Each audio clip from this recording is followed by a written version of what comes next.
સુરતની આશાદીપ સ્કૂલે ફરી એકવાર સાબિત કર્યું છે કે તે ગુણવત્તાયુક્ત શિક્ષણનું અગ્રણી કેન્દ્ર છે.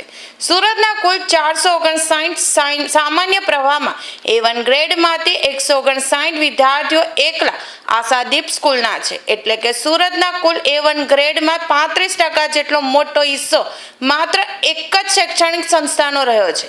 જ્યારે પરિણામ જાહેર થયું ત્યારે આશાદીપ સ્કૂલના પટાંગણમાં અત્યંત હૃદયસ્પર્શી દ્રશ્યો જોવા મળ્યા હતા.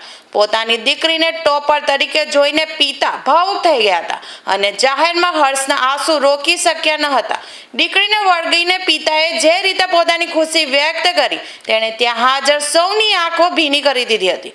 આ આંસુ માત્ર ખુશીના ન હતા પણ વર્ષોના સંઘર્ષ, ત્યાગ અને દીકરીની સફળતાના ગર્વના પ્રતીક સમાન જોવા મળ્યા હતા. પરિણામ આવતાની સાથે જ સુરતની વિવિધ શાળાઓમાં ફટાકડા ફોડીને ભવ્ય ઉજવણી કરવામાં આવી હતી. વિદ્યાર્થીઓએ ડીજેના તાલે ગરબા રમ્યા હતા અને એકબીજાના મોઢા મીઠા કરાવીને આ વિજયને આનંદપૂર્વક વધાવ્યો હતો. આશાદીપ સ્કૂલના પાટાગણમાં તો ફટાકડાની આતશબાજી અને ઢોલ નગારાના અવાજથી જાણે દિવાળી જેવો માહોલ સર્જાયો હતો. દરેક વિદ્યાર્થી અને વાલીના ચહેરા પર પોતાની મહેનત સફળ થયાનો સંતોષ અને અત્યંત ઉત્સાહ સ્પષ્ટપણે જોવા મળ્યો હતો, જે વાતાવરણને ખુશનુમા બનાવ્યો હતો.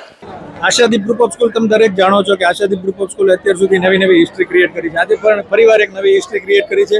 687 આઉટ ઓફ 700 એટલે અત્યાર સુધીનો બોર્ડનો એક રેકોર્ડ કહી શકે કે આ વિદ્યાર્થીની છે જે આખા ગુજરાતમાં તો ફર્સ્ટ હશે જ, પણ અત્યાર સુધી જે પરિણામ આવ્યું છે એટલા વર્ષોની અંદર એમાં સૌથી હાઈએસ્ટ પરિણામ છે.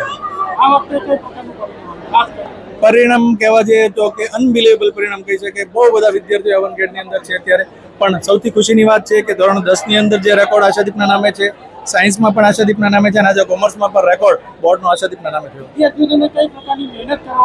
મહેનતની વાત કરવા જાઓ તો કોન્સ્ટન્ટ શિક્ષકો આની પાછળ જવાબદાર છે. શિક્ષકો ખૂબ જ મહેનત કરે છે, એક્સ્ટ્રા ટાઈમ જેટલી બી જરૂર પડે છે વિદ્યાર્થીઓને આપે છે. શાળાનું મેનેજમેન્ટ પણ એને માટે જે જરૂર હોય કરે છે અને પેરેન્ટ્સનો સપોર્ટ હોય છે એટલે આ પરિણામ પોસિબલ છે.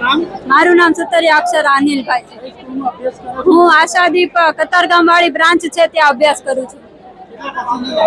મારે 700 માંથી 687 આવેલા છે.